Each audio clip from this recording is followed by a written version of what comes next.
Hello friends, good morning. നമ്മുടെ Kerala TV സീരിയലിലേക്ക് എല്ലാവർക്കും സ്വാഗതം. അങ്ങനെ തരം കിട്ടിയപ്പോൾ വരുൺ സുവർണയുടെ പിന്നാലെ അങ്ങ് പോയി. ഇതെല്ലാം കണ്ടും കേട്ടും നെഞ്ചു പൊട്ടുന്ന വേദനയോടെ നമ്മുടെ ഗീതുവിനോട് തന്റെ സങ്കടങ്ങളൊക്കെ പറഞ്ഞു കരയുകയാണ് രേഖ. അപ്പൊ രേഖയുടെ ഈ സങ്കടം കണ്ടിട്ട് ഗീതുവിന് അതിനൊരു പരിഹാരം കാണണം. അങ്ങനെ അത് കേട്ട് കഴിഞ്ഞപ്പോൾ ഗോവിന്ദേട്ടനോട് പറയാനെന്നുള്ള രീതിയിൽ പോയി നമ്മുടെ ഗീതുവിനോട്, ഗോവിന്ദേട്ടനോട് ഒരിക്കലും പറയല്ലേ ഗീതു എന്നും പറഞ്ഞു അതും തടഞ്ഞു നമ്മുടെ രേഖ. അപ്പൊ രേഖച്ച് പേടിക്കണ്ട എന്നും പറഞ്ഞുകൊണ്ട് നമ്മുടെ ഗീതു രേഖയും കൂട്ടിക്കൊണ്ട് വരുണും സുവർണയും ഉള്ള വീട്ടിലോട്ട് പോവാണ്. അപ്പൊ ഷിജുവിനെയും കൂട്ടിയാണ് അവര് പോകുന്നത്. അപ്പോ അവര് എന്നെ അപമാനിക്കാൻ ഉണ്ടാക്കിയ അതേ ട്രാപ്പ് അവർക്കിട്ട് വേണ്ടി ഞാൻ ഇന്ന് കൊടുക്കും. ഞാൻ വരുണിന് നേരെ ഉപയോഗിക്കാൻ പോവുകയാണെന്നും പറഞ്ഞുകൊണ്ട് നമ്മുടെ ഗീതു, എന്തെങ്കിലും ഒരു പാളിച്ച വന്നാൽ ഷിജുചേട്ടൻ അപ്പൊ തന്നെ ഗോവിന്ദേട്ടനെ വിവരം അറിയിക്കണമെന്നുള്ള കാര്യം നമ്മുടെ ഗീതു പറയുന്നു. ഓക്കെയും പറഞ്ഞു. വാ ചേച്ചി എന്നും പറഞ്ഞുകൊണ്ട് രേഖയും കൂട്ടിക്കൊണ്ട് ഗീതു പോവാട്ടോ. അപ്പൊ രേഖ ഫ്രണ്ടില്, ഗീതു ക്യാമറയായിട്ട് പുറകില് ഇങ്ങനെ നിൽക്കുന്നു. എന്നിട്ട് ചെന്നു വാതിൽ കൊട്ടാൻ പറഞ്ഞു. അങ്ങനെ വാതിൽ കൊട്ടി അവര് വന്ന് ഡോറ് തുറക്കുന്നു. അപ്പോഴേക്കും വരുൺ വന്ന് വാതിൽ തുറക്കുക. വരുൺ വന്ന് വാതിൽ തുറന്നപ്പോൾ കാണുന്നത് രേഖയെയും ഗീതുവിനെയുമാണ്. വരുണിനെ കണ്ടതും രേഖയുടെ മുഖം അങ്ങോട്ട് കലിപ്പ് കയറി ഇങ്ങനെ ഇരിക്കുക. ഗീതു ഇടിച്ച് കയറി ക്യാമറയുമായിട്ട് അകത്തേക്ക് പോണു. രേഖ ഇങ്ങനെ ഇതൊക്കെ കണ്ട് പുറത്ത് നിൽക്കുന്നു. രേഖയും ഇടിച്ചു കയറി അകത്തേക്ക് ചെന്നു. അപ്പൊ നിക്കടി ഗീതു എന്നും പറഞ്ഞുകൊണ്ട് വരുണും അകത്തേക്ക് ഓടിക്കയറി പോവുക. അപ്പോഴേക്കും സുവർണ അവിടെ നിന്ന് ഇങ്ങനെ ഭയങ്കര ആലസ്യത്തോടു കൂടി ഇറങ്ങി വരുന്നു. എന്നിട്ട് സുവർണയെ ആട്ടി മുടി ഇങ്ങനെ അങ്ങ് പിടിക്കുവാണ് വീഡിയോയില്. അപ്പൊ ഇതൊക്കെ എടി നീ എന്നാടി കാണിക്കുന്നത്, നിർത്തടി, നീ എന്നാടി കാണിക്കുന്നത്, ഗീതു വേണ്ട എന്നൊക്കെ പറഞ്ഞുകൊണ്ട് ഭയങ്കര ഇതായിട്ട് വരുൺ ഇങ്ങനെ അതൊക്കെ തടയാൻ നോക്കുക. അപ്പൊ എന്താ കാണിക്കുന്നതെന്ന് അറിയാൻ വേണ്ടി വന്നതാണെന്ന് പറഞ്ഞു നമ്മുടെ ഗീതു. അപ്പൊ ഷൂട്ട് ചെയ്യരുതെന്ന് സുവർണ പറഞ്ഞു. ഇതൊക്കെ കണ്ട് നമ്മുടെ രേഖ മനസ്സ് തകർന്ന് നിൽക്കുക കേട്ടോ. അപ്പൊ ഗീതുവിന്റെ ഫോൺ തട്ടിപ്പറിക്കാനായിട്ട് നമ്മുടെ സുവർണ വന്നപ്പോഴേ ഗീതു ഫോൺ അങ്ങ് മാറ്റിയിട്ട്, എനിക്ക് ആവശ്യത്തിനുള്ള തെളിവായി ഇത് അനശ്വാസം നടത്താനുള്ള ഇടമല്ലെന്ന് പറഞ്ഞു. അപ്പൊ അത് പറയാൻ ഈ ഗസ്റ്റ് ഹൗസ് നിന്റെ അച്ഛന്റെ വകയാണോ എന്ന് വരുൺ ചോദിച്ചപ്പോ, ഇത് നിന്റെ അച്ഛന്റെ വകയാണോ എന്ന് ചോദിച്ചു. നീ എന്താ പറഞ്ഞ, നീ എന്നോ? അതെ, നീ നീ നീ നീ തന്നെയാ പറഞ്ഞത്. എന്താ നീ അല്ലേന്ന് ഗീതു വരുണിനോട് ചോദിക്കാം. എന്റെ അച്ഛന്റെ വകയല്ല, പക്ഷെ എന്റെ ഭർത്താവിന്റെ വകയാണെന്ന് പറഞ്ഞു. ഇവിടെ എന്റെ ശബ്ദത്തിനുമേൽ നിന്റെ ശബ്ദം ഉയരരുതെന്നും വരുണിനോട് ഗീതു പറയുന്നു. നിന്റെ എന്ന് എടുത്തു പറഞ്ഞു കേട്ടോ. എന്നിട്ട്, അല്ല കഴിഞ്ഞ ദിവസം നീ ഒരു ഡയലോഗ് അടിച്ചായിരുന്നല്ലോ സുവർണെ, മറ്റുള്ളവരുടെ ഭർത്താക്കന്മാരെ തട്ടിയെടുക്കാൻ നടക്കുന്ന യക്ഷികളെ തല്ലണം എന്ന്, അല്ലെ? അങ്ങനെ നീ ഒന്ന് പറഞ്ഞില്ലായിരുന്നോ എന്ന് ചോദിച്ചു. അപ്പൊ സുവർണ ഇങ്ങനെ അന്ന് പറഞ്ഞ കാര്യത്തെ പറ്റി ആലോചിക്കുക. രേഖേച്ചി ഇപ്പൊ രേഖേച്ചിയുടെ ഭർത്താവിനെ തട്ടിയെടുക്കാൻ വന്ന യക്ഷിയാ, ഇവക്കിട്ടൊരെണ്ണം കൊടുത്തേക്കാൻ പറഞ്ഞു. ഗീതു അവളെ പിടിച്ചു വലിച്ചു രേഖയുടെ മുന്നിലേക്ക് അങ്ങ് നിർത്തി. രേഖയ്ക്ക് ഇവളെ കണ്ടപ്പോ കൊല്ലാനുള്ള കലിയായിരുന്നു. കൂട്ടത്തും ഒക്കെ ചെവിക്കല് തീർത്തു ഒരൊറ്റ ഒരെണ്ണം. അങ്ങനെ വരുണിന്റെയും അതുപോലെ സുവർണയുടെയും അവിഹിതം കയ്യോടെ പൊക്കി ഗീതുവും അതുപോലെ രേഖയും കൂടെ ചേർന്ന് ഒന്നുകൂടെ കൊടുക്കാൻ പറഞ്ഞു. അങ്ങനെ രേഖയെ കൊണ്ട് ഒരെണ്ണവും കൂടെ കൊടുപ്പിച്ചു. അപ്പോഴേക്കും വരുണിന് നൊന്തു. എടീ എന്നും പറഞ്ഞങ്ങ് ചെന്നപ്പോഴേക്കും, അനങ്ങി പോകരുത് നീ എന്നും പറഞ്ഞു നമ്മുടെ ഗീതു. ഒരു ചുവട് നീ മുന്നിലോട്ട് വെച്ചാൽ ഞാനിപ്പോ കണ്ണേട്ടനെ വീഡിയോ കോൾ ചെയ്യും. ഇവിടെ നടക്കുന്നതെല്ലാം ലൈവായിട്ട് കാണിച്ചു കൊടുക്കും, വേണോടാ? രേഖേച്ചി വൺസ് മോർ. അപ്പൊ ഇപ്പുറത്തെ കവളത്ത് കൊടുത്തു സുവർണ അവിടെ ഇട്ട് ആട്ടിച്ച് കാലക്ക് പഞ്ചാര വെള്ളമാക്കി, ശരിക്കും പറഞ്ഞു കഴിഞ്ഞിട്ടുണ്ടെങ്കിൽ. അങ്ങനെ നല്ല അടിപൊളിയായിട്ട് കാര്യങ്ങൾ പോവാം. അപ്പൊ എന്നെ എന്തിനാ തല്ലുന്നതെന്ന് സുവർണ ചോദിച്ചു. ഞാൻ ഇപ്പൊ തന്നെ പൊയ്ക്കോളാം എന്ന് സുവർണ രേഖയോട് പറയണം. അപ്പൊ രേഖേച്ചിയുടെ കലിപ്പൊക്കെ തീർന്നോ എന്ന് ഗീതു ചോദിച്ചേ. ഈ സമയം, ഇനി എന്റെ ഭർത്താവിനെ വിളിക്കുകയോ കാണുകയോ ചെയ്താ ഞാൻ ആരാണെന്ന് നീ അറിയും എന്നും പറഞ്ഞുകൊണ്ട് അവിടെ കൊങ്ങയ്ക്ക് കയറി പിടിച്ചു. നിന്റെ അവസാനം ഞാൻ വരുത്തും എന്നും നമ്മുടെ രേഖ സുവർണയോട് പറയൂ കേട്ടോ. എന്നിട്ട് അവളെ പിടിച്ചൊരൊറ്റ തള്ളും വലിച്ചേറുമായിരുന്നു. എന്നും പറഞ്ഞുകൊണ്ട് വരുണിങ്ങനെ നിൽക്കാൻ മിണ്ടാൻ പോലും പറ്റാതെ. എന്നാലേ ഇനി ന്യൂ ജനറേഷൻ യക്ഷി തിരിഞ്ഞു നോക്കാതെ കണ്ട വഴി ഓടിക്കോ, പോ എന്ന് നമ്മുടെ ഗീതു. അങ്ങനെ അവള് പമ്മി വീണ്ടും വരുന്നു.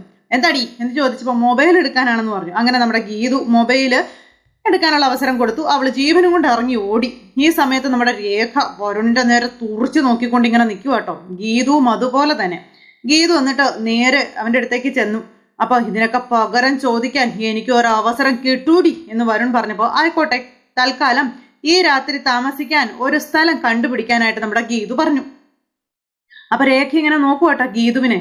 ഒന്നും മനസ്സിലാകുന്നില്ല. ഞാൻ ഗസ്റ്റ് ഹൗസ് പൂട്ടി താക്കോൽ ഇങ്ങ് എടുക്കുകയാണെന്നുള്ള കാര്യം നമ്മളെ ഗീതു പറഞ്ഞപ്പോ രേഖ ഇങ്ങനെ വല്ലാതെയായേ, അത് വേണോ എന്നുള്ള ഒരു ഇതില്. ആ സമയത്ത് ഒന്നും മിണ്ടുന്നില്ല രേഖ. ഇനി എന്റെ അനുവാദമില്ലാതെ കണ്ണേട്ടന്റെ ഒരു വീട്ടിലും ആരും താമസിക്കേണ്ട. അപ്പൊ അത് ഗോവിന്ദേട്ടൻ പറയട്ടെ എന്ന് പറഞ്ഞു. ശരി, ഈ വീഡിയോ അയച്ചു കൊടുത്തിട്ട് കണ്ണേട്ടനോട് വരുണിനെ വിളിക്കാനായിട്ട് പറയാം, എന്താ അത് മതിയോന്ന് ചോദിച്ചു. അപ്പോഴേക്കും അവൻ ഇറങ്ങി പോവാണ്. അങ്ങനെ ആ വെറും കൈയോടെ വരുൺ ഇറങ്ങി പോകുന്നു. നമ്മുടെ രേഖ അവിടെ നിന്ന് കരയുന്നു. അപ്പോഴേക്കും ഗീതു ഡോറ് പൂട്ടി പുറത്തിറങ്ങി. കരഞ്ഞുകൊണ്ട് നിൽക്കുന്ന രേഖയെ സമാധാനിപ്പിക്കുകയാണ്. വരുണേട്ടനെ ഈ രാത്രി ഇടയ്ക്ക് വിടണ്ടായിരുന്നു, എവിടേക്ക് പോകും എന്ന് ചോദിച്ചപ്പോ ഈ സെന്റിമെന്റ്സാ എല്ലാത്തിനും കാരണമെന്നുള്ള കാര്യം നമ്മുടെ ഗീതു പറയാ. കല്യാണം നടന്ന കാലം മുതൽ അർഹിക്കപ്പെടാത്തത് എന്തോ കയ്യിൽ വന്ന് ചേർന്നതുപോലെ ആയിരിക്കണം രേഖേച്ചി കരുതിയിരിക്കുന്നത്. അതുകൊണ്ടാണ് രേഖേച്ചി ഇങ്ങനെയൊക്കെ ചിന്തിക്കുന്നത് എന്നൊക്കെ പറഞ്ഞു. അപ്പോൾ എനിക്ക് അറിയില്ല ഗീതു, എന്നെ സ്നേഹിക്കാൻ വേണ്ടിയിട്ടല്ല, ചതിക്കാനായിരുന്നു വരുണേട്ടൻ എന്നെ സ്നേഹിച്ചിരുന്നതെന്ന് എനിക്ക് അറിയില്ലായിരുന്നു ഗീതു എന്ന് പറഞ്ഞപ്പോൾ, വരുണേട്ടനെ നന്നാക്കി എടുക്കാൻ ഞാൻ ശ്രമിക്കും എൻ്റെ രേഖേച്ചിക്ക് വേണ്ടി. അതിന് രേഖേച്ചിയുടെ കൂടെ നിൽക്കണം, നമ്മൾ ശ്രമിക്കണം. എല്ലാത്തിനും കണ്ണേട്ടന്റെ പൂർണ്ണ സപ്പോർട്ട് നമ്മുടെ കൂടെ ഉള്ളപ്പോൾ രേഖേച്ചി എന്തിനെ ടെൻഷൻ അടിക്കണം, അല്ലെങ്കിൽ എന്തിനു പേടിക്കണം എന്നൊക്കെ ചോദിച്ചു. ഇനി ഓരോരിടത്തും രേഖേച്ചി വിട്ടു കൊടുക്കാൻ പാടില്ല എന്ന് നമ്മുടെ ഗീതു പറയാം. രേഖേച്ചി എവിടെയെങ്കിലും പോണെന്ന് പറഞ്ഞാൽ ആ മനുഷ്യന് ഫുൾ ഡീറ്റെയിൽസ് ചോദിക്കില്ലേ? അതുപോലെ തന്നെ തിരിച്ച് അങ്ങോട്ടും ചോദിക്കണം. അതിന് നമുക്കും റൈറ്റ്സ് ഉണ്ട്. ഭർത്താവ് എവിടെ പോകുന്നു, എന്തിനു പോകുന്നു, ആരുടെ കൂടെ പോകുന്നു, എപ്പോ വരും, ഇതൊക്കെ നമ്മളും അറിയണം. അവർക്ക് മാത്രം അറിഞ്ഞാൽ മതിയോ? ഭർത്താവിനെ വല വിരിച്ചു പിടിച്ച് സുവർണയുടെ കഴുത്തിന് കുത്തിപ്പിടിച്ചപ്പോ രേഖേച്ചിയുടെ കണ്ണിൽ കണ്ട ഒരു തീയുണ്ടല്ലോ, അതിനി അങ്ങോട്ട് എന്നും വേണം, എങ്കിൽ മാത്രമേ രേഖേച്ചിക്ക് ഒരു ജീവിതം ഉണ്ടാവുകയുള്ളൂ എന്നുള്ള കാര്യം പറയുകയാണ് നമ്മുടെ ഗീതു. അങ്ങനെ രേഖയും കൂട്ടിക്കൊണ്ട് ഗീതു പോകുന്നു. രേഖ മറ്റൊരു രേഖയായി മറിയാൻ പോകുന്നു. എന്തായാലും അവരുടെ രണ്ടുപേരുടെയും പരിശ്രമം കൊണ്ട് ഇന്നത്തെ ദിവസം താൽക്കാലികമായിട്ട് അവർ രക്ഷപ്പെട്ടു. ഇതെല്ലാം കഴിഞ്ഞ് പിന്നെ കാണിക്കുന്നത് മഹേഷും അതുപോലെ നമ്മുടെ ഗോവിന്ദും കൂടെ സംസാരിച്ചുകൊണ്ടിരിക്കുക കേട്ടോ. കുറച്ച് നാളായിട്ട് രണ്ടുപേരും, അതായത് നമ്മുടെ അജാസ് ഗീതുവിന്റെ പിന്നാലെ ഉണ്ട് എന്നൊക്കെയുള്ള കാര്യങ്ങളൊക്കെ പറഞ്ഞു. അപ്പോൾ അങ്ങനെ സംസാരിച്ചുകൊണ്ടിരിക്കുന്ന സമയത്താണ് അവിടേക്ക് നമ്മുടെ ഗീതുവും അതുപോലെ രേഖയും കയറി വരുന്നത്. ആഹാ, ഇന്ന് ഇവിടെയാണ് കമ്പനി, ഇന്ന് മാന്യമായിട്ട് കൂടിയാണെന്നാ തോന്നണേ എന്നൊക്കെ പറഞ്ഞുകൊണ്ട് ഗീതു ഇങ്ങനെ പറയട്ടോ രേഖയോട്. അങ്ങനെ രണ്ടുപേരും കൂടി ഇവരുടെ അടുത്തേക്ക് ചെല്ലണം. അപ്പോൾ നിങ്ങൾ എവിടെ പോയതായിരുന്നു എന്ന് ചോദിച്ചു. ഞങ്ങൾ ചെറിയ പർച്ചേസിന് പോയതാണെന്ന് പറഞ്ഞു. എന്നിട്ട് പർച്ചേസ് ചെയ്ത ലക്ഷണമൊന്നും ഇല്ലല്ലോ എന്ന് പറഞ്ഞു. പർച്ചേസ് ചെയ്തതെല്ലാം പാഴ്സൽ അയക്കും, നാളെ തന്നെ ഡെലിവറി ചെയ്തോളൂ എന്ന് രേഖ. അതെ, കഴിക്കുമ്പോൾ ഒരു കൺട്രോളൊക്കെ വേണമെന്ന് പറഞ്ഞു. അപ്പം ഇത് വെറുതെ ചുമ്മാ സംസാരിക്കാൻ വേണ്ടി മാത്രമാണെന്ന് പറഞ്ഞു. ഗോവിന്ദ് ഇങ്ങനെ ഇരിക്കുമ്പോൾ ഗീതു അങ്ങ് പോയി. അപ്പൊ ഗീതുവേ ഒന്നവിടെ നിൽക്കാൻ പറയും. എന്താ മഹേഷേ? അതെ, ഒരു ഫോറിൻ ട്രിപ്പിന് പ്ലാൻ വല്ലതും ഉണ്ടോ എന്ന് നമ്മുടെ മഹേഷ് ചോദിക്കുക കേട്ടോ ഗീതുവിനോട്. അപ്പൊ അത് ചോദിച്ചു കഴിഞ്ഞപ്പോഴേക്കും ഗോവിന്ദ് ഇങ്ങനെ അന്താളിച്ച് നോക്കുന്നു. ഗീതുവിന്റെ കൂടെ ഒരു US വിസ എടുക്കുക, എന്നിട്ട് രണ്ടുപേരും കൂടി കുറച്ച് ദിവസം ന്യൂയോർക്കിലൊക്കെ പോയി അടിച്ചു പൊളിക്കാൻ പറഞ്ഞു മഹേഷ്. അപ്പോഴേക്കും ഗോവിന്ദ് ഇങ്ങനെ നോക്കുന്നു. ഗീതുവിന് വളരെ സന്തോഷമായി. അയ്യോ, കല്യാണം കഴിഞ്ഞിട്ട്? അപ്പൊ അത് കേട്ട് കഴിഞ്ഞപ്പോഴേക്കും ന്യൂയോർക്കിലൊന്നും പോകണ്ട, ഇവിടെ ഒരു പാർക്കിൽ കൊണ്ടുപോയാൽ മതി എന്നൊക്കെ പറഞ്ഞ് അങ്ങനെ ഇരിക്കാം. അപ്പോൾ എന്നാൽ ഞങ്ങൾ പൊക്കോട്ടെ എന്ന് ചോദിച്ചു. വേണ്ട, കണ്ണേട്ടൻ എവിടെ പോയാലും ഞാനും കൂടെ വരുമെന്ന് പറഞ്ഞുകൊണ്ട് നമ്മുടെ ഗീതു ആ ട്രിപ്പും ക്യാൻസൽ ചെയ്ത് അങ്ങോട്ടേക്ക് അങ്ങ് പോയി. അപ്പൊ അങ്ങ് പോയി കഴിഞ്ഞപ്പോഴേക്കും പൊന്നു മോനെ എന്ന് പറഞ്ഞ് ഇങ്ങനെ ഇരിക്കുക മഹേഷ്. നീ എന്ത് പണിയാ കാണിച്ചേ? ഞാൻ കാനഡയിലേക്ക് പോകുന്നതിന് രഞ്ജുവിന്റെ കാര്യവും ധ്യാനിന്റെ കാര്യവും ഇതൊക്കെ സംസാരിക്കാൻ വേണ്ടിയിട്ടല്ലേ ആ കൂടെ ഗീതുവിനെ എങ്ങനെ കൊണ്ടുപോകും? അപ്പൊ നീ ചുമന്നോണ്ടൊന്നും പോവണ്ട, ഭാര്യയെ കൂടെ ഒന്ന് കൊണ്ടുപോയാൽ മതി. നീ ഒഫീഷ്യൽ കാര്യത്തിനെന്നുള്ള രീതിയിൽ ധ്യാനെ പോയി കണ്ട് സംസാരിച്ചാൽ മതി എന്നൊക്കെ പറഞ്ഞു. അങ്ങനെ നിങ്ങളുടെ ജീവിതം ഇനിയും ഇങ്ങനെ കളയരുതരാന്നൊക്കെ പറഞ്ഞ് മഹേഷ് ഇങ്ങനെ ഉപദേശിച്ചു കൊടുക്കുക.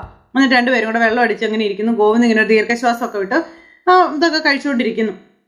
എല്ലാം കഴിഞ്ഞതിന് ശേഷം പിന്നെ കാണിക്കും നമ്മുടെ ഗീതോടെ എന്തൊക്കെയോ എടുത്തു വെക്കുക ഗോവിന്ദ് റൂമിലേക്ക് വന്നപ്പോഴേ.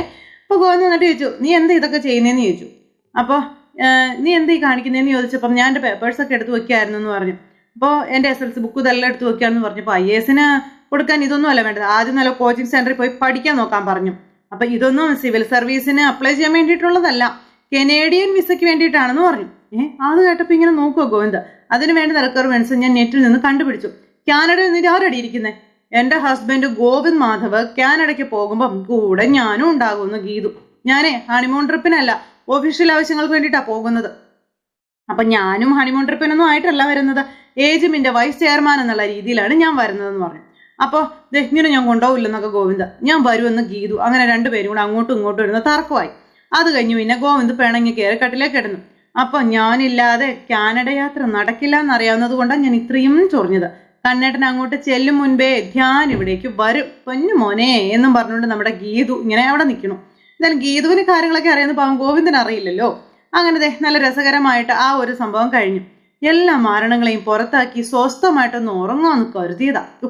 പക്ഷേ മൊത്തത്തിലെല്ലാം തേഞ്ഞു പോയി. ഇനി ഞാൻ എന്ത് ചെയ്യും എന്നൊക്കെ ഗീതു ഇങ്ങനെ ആലോചിച്ചിട്ട് തിരിഞ്ഞു കിടന്നങ്ങ് ഉറങ്ങും കേട്ടോ.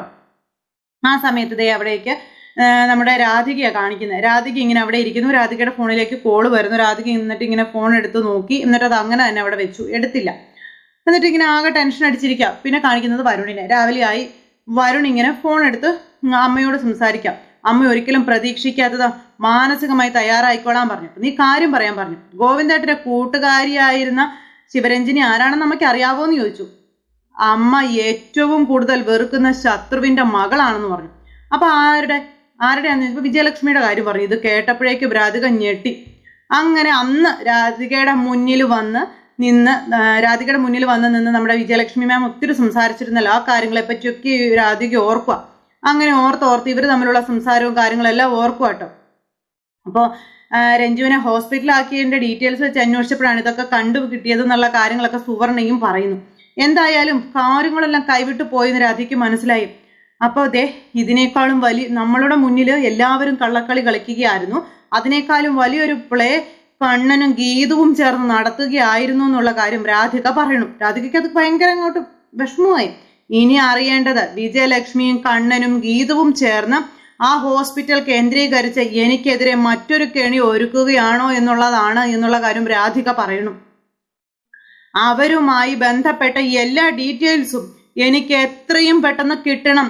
1/2 മണിക്കൂറിനുള്ളിൽ കിട്ടുമെങ്കിൽ അത്രയും പെട്ടെന്ന് കിട്ടിയിരിക്കണം എന്ന് പറഞ്ഞുകൊണ്ട് സുവർണയോട് പറഞ്ഞ് രാധിക ഫോൺ അങ്ങ് കട്ട് ചെയ്തു. ഭയങ്കര എന്തോ ഒരു എന്താ പറയുന്നത്, വല്ല അധോലോകത്തിലൊക്കെ കാണിക്കുന്ന ആ ഒരു സെറ്റപ്പിലൊക്കെയാണ് രാധികയുടെ സംസാരം. രാധിക പിടിവിട്ടു.